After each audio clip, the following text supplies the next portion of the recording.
BJP எந்த வடிவத்தில் வந்தாலும், அதிமுக மீது சவாரி செய்து வந்தாலும், தமிழ்நாட்டில் எதிர்க்கக்கூடிய முதல் முன்கள பணியாளர்கள் யார் என்றால் அது தாவேகாவை சார்ந்தவர்கள் அண்ணன் தளபதி விஜய் அவர்கள் தான். ஆட்சியிலையும் அதிகாரத்திலும் நான் பங்குதாரன் என்று காலம் காலமாக ஒடுக்கப்பட்ட மக்களுக்காக உழைத்த விடுதலை சிறுத்தை கட்சிக்கு அதிகாரத்தில் பங்கு கொடுத்து சமூக நீதி தலைவன் என்று நிலைநாட்டிய ஒப்பற்ற தலைவன் அண்ணன் ஜோசப் விஜய் அவர்கள். சாராய கடையிலிருந்து வரக்கூடிய பணத்தில் இருந்துதான் ஆட்சி செய்ய வேண்டும் என்றால் அப்படி ஒரு ஆட்சி தேவையில்லை என்று சொல்லக்கூடிய தலைவர் நம்முடைய தலைவர் அண்ணன் விஜய் அவர்கள். சென்னை மேயர் மட்டும் கிடையாது, தமிழ்நாடு முழுவதும் இருக்கக்கூடிய 25க்கும் மேற்பட்ட மேயரை தாவேகா கைப்பற்றியது, தாவேகா வென்றது என்ற வரலாறை நாங்கள் உருவாக்குவோம்.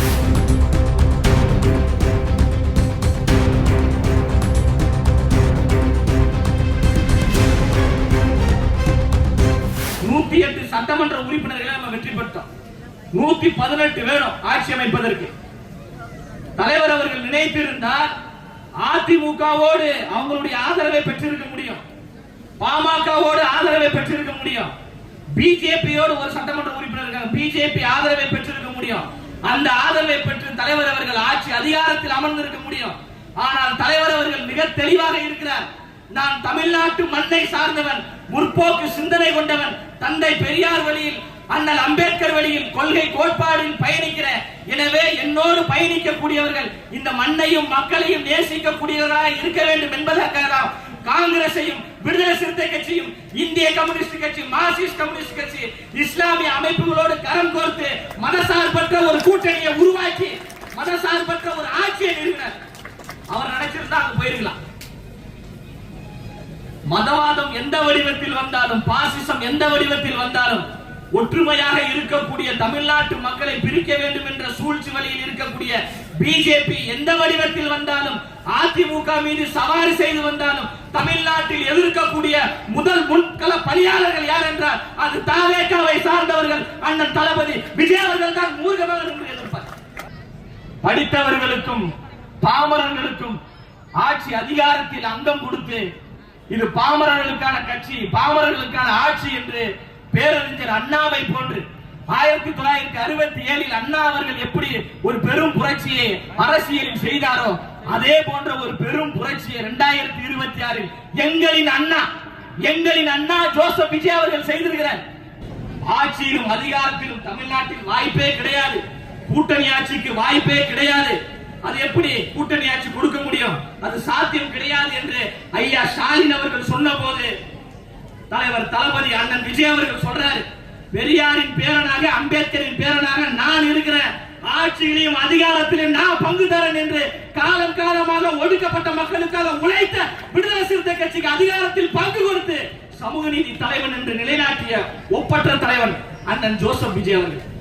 இஸ்லாமிய அமைப்புக்கு அமைச்சரவையில் இடம் கொடுத்திருக்கிறார், காங்கிரசுக்கு அமைச்சரவையில் இடம் கொடுத்திருக்கிறார். ஒரு சமத்துவத்திற்கான ஒரு ஆட்சியை அவர் உருவாக்கி இருக்கிறார்.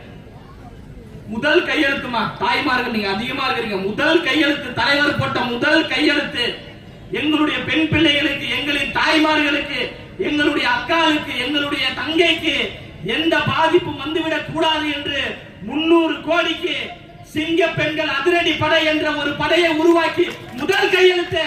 பெண் விடுதலை இல்லை என்றால் மண் விடுதலை இல்லை என்று சொன்ன தந்தை பெரியார் வழியில் பெண்களின் முன்னேற்றத்திற்காக முதல் கையெழுத்து.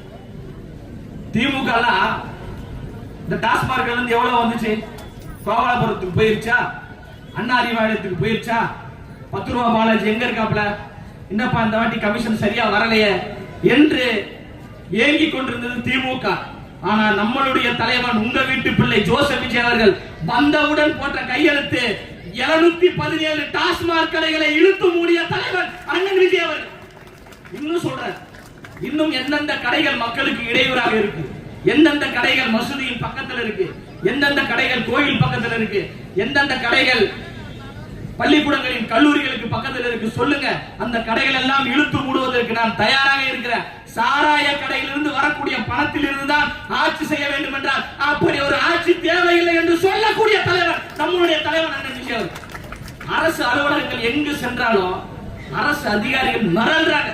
ஏன்னா இதுக்கு முன்னாடி திமுக அதிமுக ஆட்சி காலத்துல லஞ்சம் வாங்கி பழக்கப்பட்ட சில அதிகாரிகள் இன்று லஞ்சம் வாங்க முடியாமல் கண்கள் பிடுங்க மன உளைச்சலில் சுத்தி கொண்டிருக்கிறார்கள் என்றால் தமிழ்நாடு முழுவதும் நேர்மையான ஒரு ஆட்சி நடந்து கொண்டிருக்கு. காலையில 9 மணிக்கு தலைவர் சட்டமன்றத்துக்கு போயிறாரு, தலைமைச் செயலகத்துக்கு. சாயங்காலம் 6 மணிக்கு தான் வீட்டுக்கு வராரு. முதலமைச்சர் தலைமைச் செயலகத்தில் இருக்கிறார் என்றால் அனைத்து துறைகளும் தமிழ்நாடு முழுவதும் நேர்மையாக நடக்கும் என்பதற்காகத்தான் காலையிலேயே எழுந்து தலைமைச் செயலகத்துக்கு சென்று அனைத்து கோப்புகளையும் கையெழுத்தினார். ஒரு கோப்பு போதா? அதிமுக திமுக ஆட்சியில அது கையெழுத்து போடுறதுக்கு 4 நாள் 5 நாள் 7 நாள் ஆகும். ஆனால் அண்ணன் விஜய் அவருடைய டேபிளுக்கு வந்த 10வது நிமிஷம் கையெழுத்து போட்டு அதை நடைமுறைப்படுத்துங்கள் என்று சொல்லக்கூடிய தலைவர் அண்ணன் விஜய் அவர்கள். கல்வித்துறையில் மிகப்பெரிய ஒரு புரட்சி. இதை சொல்லிட்டு நிறைவு செய்யறேன். தனியார் பள்ளிக்கூடங்களுக்கு அனுமதி தர வேண்டும் என்றால் 20 லட்சம் 30 லட்சம் கமிஷன் ஊழல் கொள்ளையடித்தார்கள். முன்னாள் பள்ளி கல்வித்துறை அமைச்சர் அன்பில் மகேஷ் பொய்யாமொழி அவர்கள் அதற்கென்று தனியாக ஒரு அலுவலகமே நடத்தினார். பிரைவேட் ஸ்கூல்ல வாங்க பர்மிஷன் தான். எம்மதமும் எங்கள் மதம் என்ற உணர்வு கொண்டவர்கள் நாங்கள். அந்த அடிப்படையில் பள்ளி கல்வித்துறையில் கோடி கோடியாக கொள்ளையடித்தது திமுக. ஆனா நம்முடைய தமிழ்நாட்டின் முதலமைச்சர் அண்ணன் ஜோசப் விஜய் அவர்களுடைய தலைமையில் நடைபெற்றுக் கொண்டிருக்கின்ற இந்த ஆட்சியில் ஒத்த பைசா கூட வாங்காமல் பல்லாயிரக்கணக்கான தனியார் பள்ளிக்கு அனுமதி கொடுத்த தலைவன் அண்ணன் ஜோசப் விஜய் அவர்கள் என்பதை மார்த்தட்டி பெருமையா சொல்றோம். இதுல உதயநிதி ஸ்டாலின், அவர் உதயநிதி ஸ்டாலினா உதவாத ஸ்டாலினா நமக்கு தெரியல. அவர் ஒன்று சொல்றார், தாவேகா என்பது தமிழ்நாட்டிற்கான பேரிடர், அதை இயற்கை பேரிடரா. எளிமையின் அடையாளமாக இருக்கக்கூடிய பேரறிஞர் அண்ணா அவர்கள் உருவாக்கிய திமுக கட்சியை எப்படி அவங்க தாத்தா ஐயா கலைஞர் கருணாநிதி அவர்கள் கொள்ளையடித்தாரோ, அதன் பிறகு ஐயா ஸ்டாலின் அவர்கள் திமுக என்கின்ற கட்சியை கொள்ளையடித்தாரோ, அந்த வரிசையில் திரு உதயநிதி ஸ்டாலின் எப்படி திமுக என்கின்ற கட்சியை கொள்ளையடித்தார்களோ இவர்கள் தான் தமிழ்நாட்டிற்கான பேரிடர்.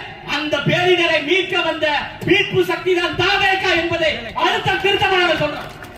திமுக தான் பேரிடர், உதயநிதி ஸ்டாலின் தான் பேரிடர், ஐயா ஸ்டாலின் தான் பேரிடர். அதை மீட்க வந்த மீட்பர் தான் மாண்புமிகு தமிழ்நாட்டின் முதலமைச்சர் அண்ணன் ஜோசப் விஜய் அவர்கள். அப்புறம் அந்த என்ன கிட்ஸ் பா, Gen Z kids, DMK Gen Z kids பசங்க ஃபுல்லா காமெடி ஃபன் பண்ணிட்டு இருக்காங்க. அதுல ஒருத்தர் சொல்றான், நோ உதயண்ணா தம்பியானா, டேய் சிஎம் ஓட தம்பியானாங்க. மாண்புமிகு தமிழ்நாட்டின் முதலமைச்சர் ஜோசப் விஜய் தம்பி என்பதில் மார்த்தட்டி நாங்க பெருமையா சொல்றோம். அதனால இந்த மாதிரி காமெடி எல்லாம் தயவு செய்து யாரும் பண்ணாதீங்க. அப்புறம் அண்ணா ஆர்எஸ் பாரதி அவர்களுக்கு ஒரு வேண்டுகோள் வச்சார். அவர்தான் திமுகவோட அமைப்பு செயலாளர். அவர் சொன்னார், ஏதோ புளூக்ல ஜெயிச்சு ஆட்சிக்கு வந்துட்டீங்க, அடுத்து நடக்கக்கூடிய உள்ளாட்சி தேர்தல்ல நீங்க வெற்றி பெற்று ஏதாவது ஒரு மேயரை நீங்கள் வெற்றி பெறுங்க, நான் ஒரு சைடு மீசையை வலிச்சறேன் அப்படின்னு ஐயா ஆர்எஸ் பாரதி அவர்கள் சொன்னார். சென்னை மேயர் மட்டும் கிடையாது, தமிழ்நாடு முழுவதும் இருக்கக்கூடிய 25க்கும் மேற்பட்ட மேயரை தாவேகா கைப்பற்றியது, தாவேகா வென்றது என்ற வரலாறை நாங்கள் உருவாக்குவோம். ஆனா அண்ணன் ஈசிஆர் சரவணன் அவர்கள் போன்று நீங்க மீசையை எடுங்கலாம் நான் சொல்ல மாட்டேன்.